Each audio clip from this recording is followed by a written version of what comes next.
Hey, Cosmic Cherry here. Let's talk about...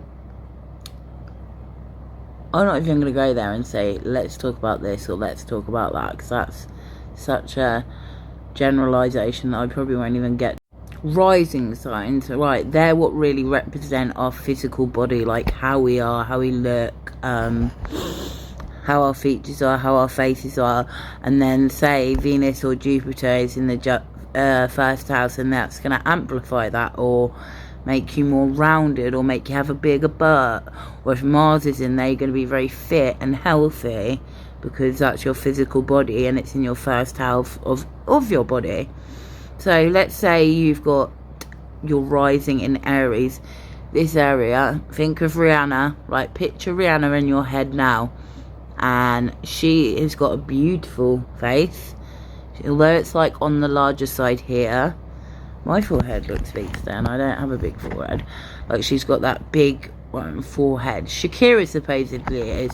Now I don't want to say that she definitely is, with like I do with most people, because there can be some crossed wires there where I won't rely on something unless it's like an A rating. I will possibly have a moon sign depending what degree it is. If it's like naught, if it's 0 or 29, then no, not really. But say if it's in like between like the 3 to 50, 20-ish mark, let's say, then yes, because it goes from 0 to 29.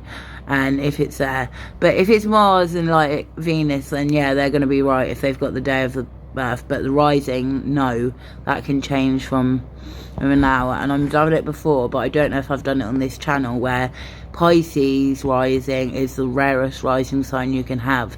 So it goes up to 2 hours usually of a rising sign. The longest being Libra, I believe, or Virgo, which is funny because September is one of the commonest months to be born, and Aquarius is the rarest rising sign you can have. But anyway, Pisces risings in that places like, let's say, Russia, the shortest amount of time you can have that rising sign is for 40 to 45 minutes, which is nothing if you think about it.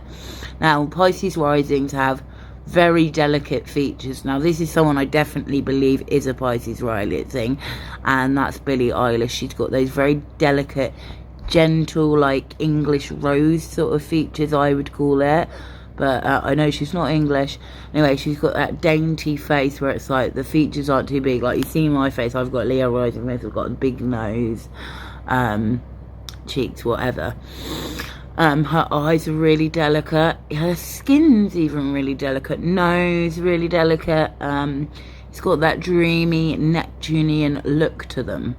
And I'll warn you guys, you really want to be careful with drugs. Anyone who's got Pisces or 12th house placements, be really careful around drugs, because you could have a high tolerance to them. You could be prone to using addiction, not using it, but become an addict because of those Pisces escapist tendencies. Not all Pisces do that. Pisces have many ways they can escape, believe you me. It could be writing, it could be reading. They're very book smart, they're very intelligent. And then I was watching very interesting, which I uploaded a bit of, Mars in Cancer. What an interesting placement. If you've got this placement, I'd like to hear more about it. So often at times, if you've got your Mars in Cancer, if you're a man, you could be ultra feminine. You might even want to be women, wear women's clothes, or have a fascination with it. You might be one of these men who has got a mother kink. You might like big boobs, and I'm not saying all men don't, so don't joke about, but you might have big boobs. You might have the accentuation on that part of the body, the mother being overly. You could be a mummy's boy, one of them. And Cancer men do have that trait. They're like, oh, they like being spoiled around their mum. And even Cancer moons, you do it too. So Cancer Mars can be a very fertile placement for men and women. It can speed up the labour process. It can it can speed up the labour process so that it's easier to have a baby. These can be people who struggle with their racial identity, because Cancer rules race. So your racial identity could be often at times questioned. You may often feel a way about your race, or others may feel a way about your race, or you might be married to someone of a different race and are much more attracted to that. So if you see what I mean, and traditions and families and yeah, things like that. So they're like the other two water signs, Pisces and Cancer.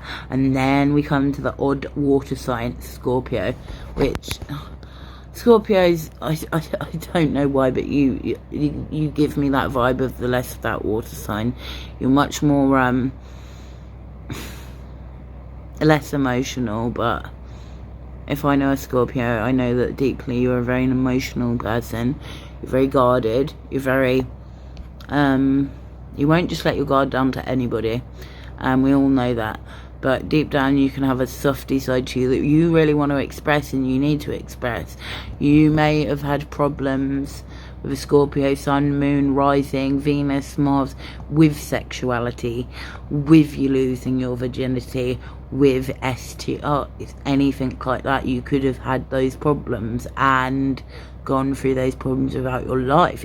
Even if it's like something like a south node in Scorpio, a north node in Scorpio, a mid-heaven in Scorpio, very prominent Scorpio placement, Scorpio on the 5th house, Scorpio on the 4th house, Scorpio conjunct Pluto, Scorpio opposition Pluto, just strong aspects to that. Now, don't think you are the odd out water sign, because you do really gel with Pisceans and Cancers, and they're a good match for you. I also believe, and people might disagree with me on this one, that Virgos and Scorpios really go well together. That Mercury, Pluto, Marsian energy goes really well together, and they find their straightforwardness and bluntness quite cute of each other, but in different ways. And I think they make one of the cutest pairings of all, like Scorpio and Virgo. I love that combination. Or if you've got a strong combination of that in your chart. Don't worry if you don't. There can be many other things. And also Aries and Scorpio have it too, because they're both ruled by Mars. And I don't like it how in modern astrology they always say Pluto's Scorpio's ruler, because I do see a lot of Mars in there. And that is just my video for now. To anybody who's like, I don't know, trying to message me and think that I don't like them, rubbish. I know how that feels, but yeah, you can't feel disliked by me when you don't know me at the same time either. So thanks.